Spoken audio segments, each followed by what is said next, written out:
Okay, we are going to talk today about what size to choose for your fitting skirt.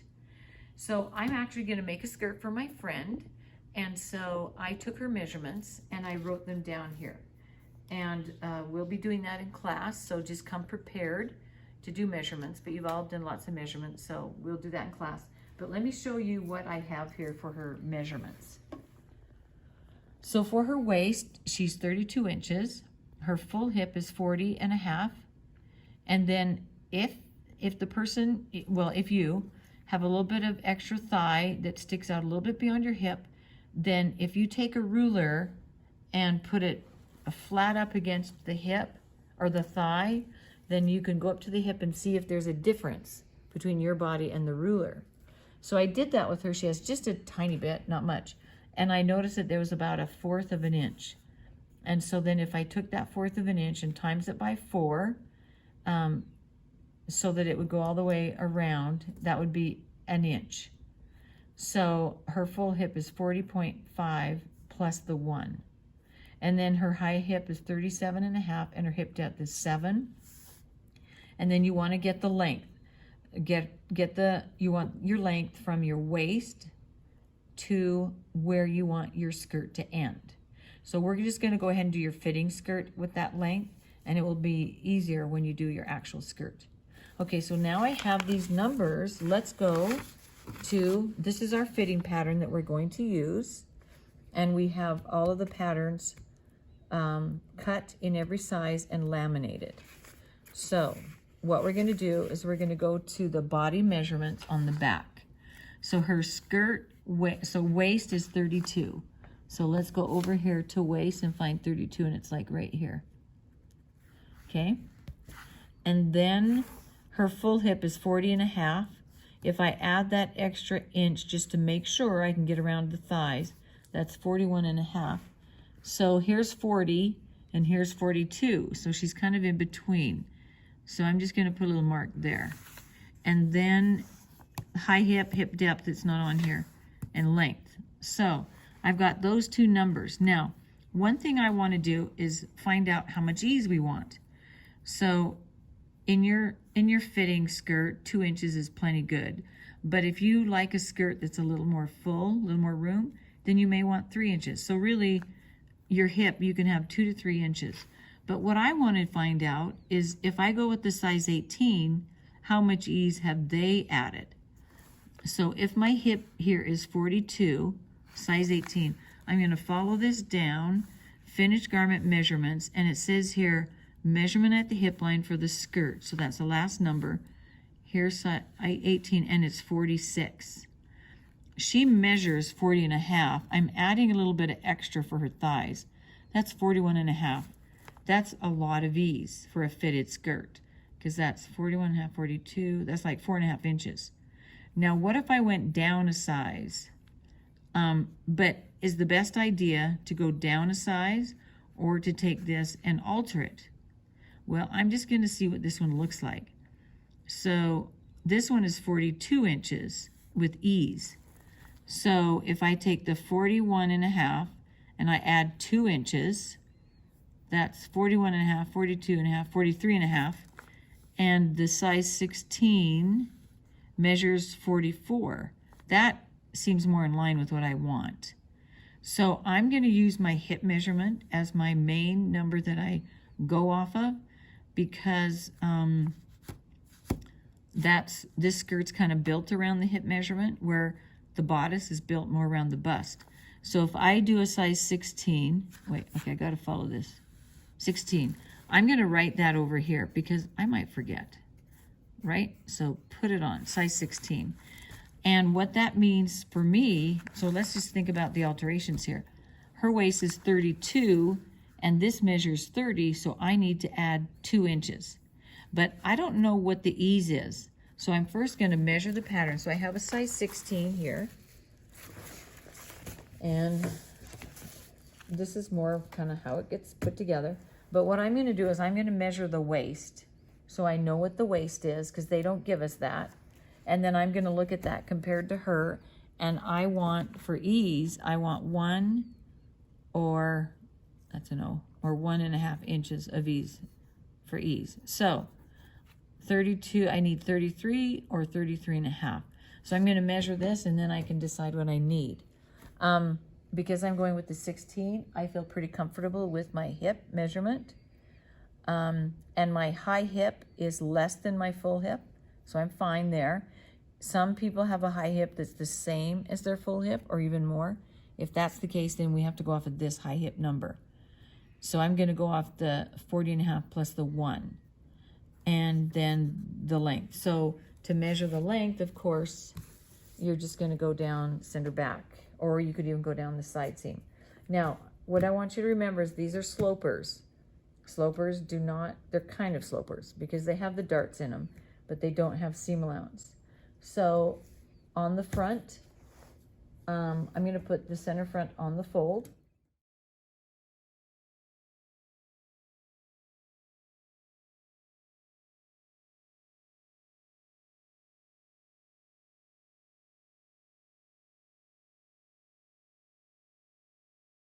But I need 5/8 seam allowance here, and I want 1 inch seam allowance on the side seams. If you are quite concerned about your thighs or just fitting your hips, maybe you've got a little fuller behind or something, add 2 inches.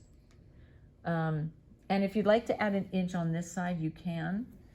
And then, of course, just do this to the length you want it to be, okay? Now this says adjust the length to give you a 2 to 3 inch hem.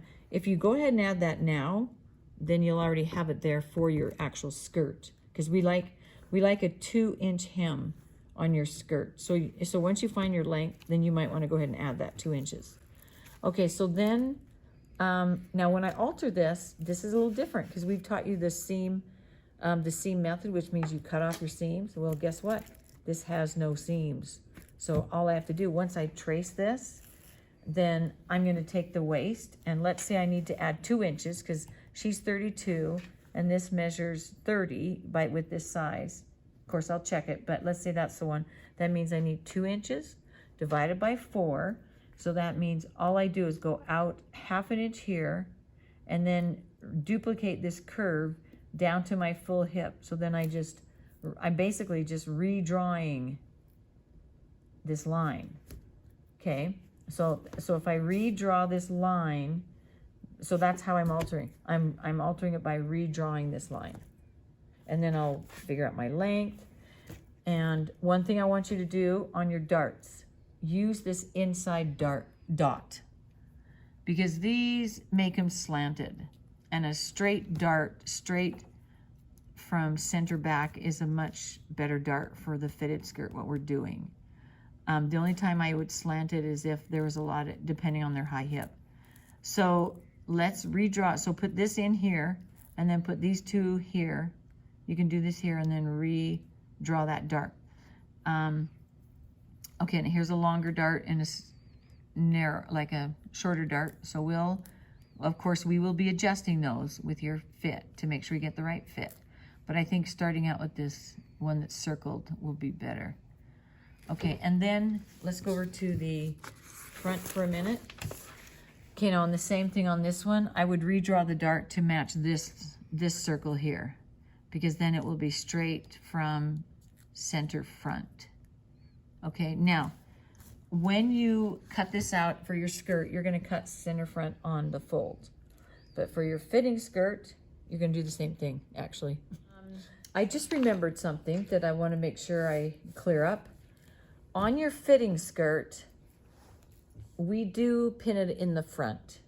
So add seam allowance to the front, and you'll mark, and we'll sew, well, we actually pin this. You'll mark that seam line. And then on the skirt back, go ahead and put the back center front on the fold. So on your fitting skirt, we will pin it in the front, and you can put the back on the fold. Now, when we make your skirt, we'll do the opposite. We're going to do center back seam with a zipper, so we'll do center front seam on the fold. But for the fitting, center front, we need a seam allowance because we're going to pin it, center back, fold. Okay, good. I'm glad I remembered that. So, and then also on the center front, go ahead and let's do curved darts so that they will fit your abdomen. And what that means is after you redraw your dart, so mark this, mark these 2 dots, and redraw your dart. Then you go up halfway. So let's say this is your dart. Go up halfway, then go in about 1/8. In about 1/8, this you might want to go a little bit less. And then curve, make a nice curve to meet that 8 inches, or that 1/8, 1/16 to 1/8, because this is a little dark. Go in here, and then meet up here. And so you'll be a skinnier, longer dart. What that does is it releases a little bit of fabric into your abdomen, your tummy, right here. Most people have a bit of a pokey out tummy. If you don't, fantastic, do a straight dart. These you can be straight. This one for sure straight. This one may be curved. We'll see how we do. Okay, one other thing. How do you find this hip line? Okay, what you do is you see this dot. Now, this person's hip depth is 7 inches. So if I go down 7 inches, but I'm gonna go down from the side. I'm gonna go down 7 inches and I'm gonna draw that hip line. So keep in mind where your hip line is compared to this, okay? If you've moved it up very far, I would sure add some extra here. But, so be careful on this, because if you move it up too far, it'll be a problem. So I can check that measurement for you if you like. So what you're gonna do is, here you have a dot. And that's like, I think this is like 9 inches is the average. So that means like from here down is about 9 inches. Then you're gonna take a ruler and you're going to square this line off from here. And when you square it off, you're gonna end up with the mark here. And then you draw that straight across. So this is squared off from here, okay? Then you're gonna come over here and you're gonna come to this side and you're gonna find that exact mark, like it's right here. Then what you're gonna do is take your ruler and you're gonna go across, but you're not gonna draw it yet. You're gonna take this mark and make sure that this line is square to here, starting at this mark. So let me grab a ruler to show you how. Okay, so here's our dot. So just to show you what we're doing. So we take this dot and I line this up so that it's squared. Take my ruler and square that off to center front. And then I can go ahead and draw this line. Okay, then I'm actually gonna take this and measure right here and find how long that measurement is. And then I'm gonna go over here and measure and put that dot in, okay? Once I have the dot here, then I take my ruler and I square it off here, and then I line up the dot. So I square this off with my ruler, line it up with my dot, so that this line matches the other side, the front, and it also is squared off to center back, and then I draw my line. That's how. So some of the patterns have that on there and some of them don't, but that's how you draw your hip line. And then when we try it on, if your hip line is off and it's too long, it's really not hard to take this and just go up like this, okay? So if you want to go ahead and trace it the way it is and then alter it, you can always cut along your hip line, and then you can move this up a little bit, and then we adjust that. Okay, so I think that's everything. We started with measurements. We figured out our size. I talked to you about how to trace your pattern. I do want to mention one thing, because I wasn't going to make a bodice for my friend. I just was going to do the skirt. I didn't get her measurements, but you may find that if the bust measurement is one of your more important measurements, and once I find that there, you might find that, like I'm doing her a 16 in the skirt. What if she's a 12 or 14 in the bodice? That's okay. I can trace a different size. The true American woman seems to have different sizes here. Remember, bodies are perfect, patterns are not. We can adjust the pattern. Now, this pattern was in 1992. From 1992 to 2020, they have adjusted. And so if you're taking a little bigger size on here than you normally do, just say, yeah, back in 1992, you know, that's what the measurements were, but we've kind of changed them. So they were a little bit smaller back then than they are now. So don't worry about that. So yeah, so then if I do end up, let's say I end up getting a size 14 bodice or 12, then what I have to do is make sure that the waists match. So on this 16, I'm going to pull the waist out to 32. If I do a 14, because it fits her better in the bust and shoulders, which is a lot harder to adjust than the waist, then I'm going to cut this out and add some extra to the waist here. Okay? Some areas are much harder to adjust than others. On the skirt, it's pretty easy to adjust the waist. So that's why I went with the hip. It's actually easy to do the hip too, but the hip is kind of your anchor, and then on the bodice, front of the bodice, your full bust is kind of your anchor. Now keep in mind on these patterns, we also have cup sizes. So once you do your full bust and you figure out your cup size, then that will help you, then you'll know which, like maybe you're a 14 cup size C or something. Then we have that, so you don't have to do a bust adjustment. Anyway, there you have it. You're ready to go.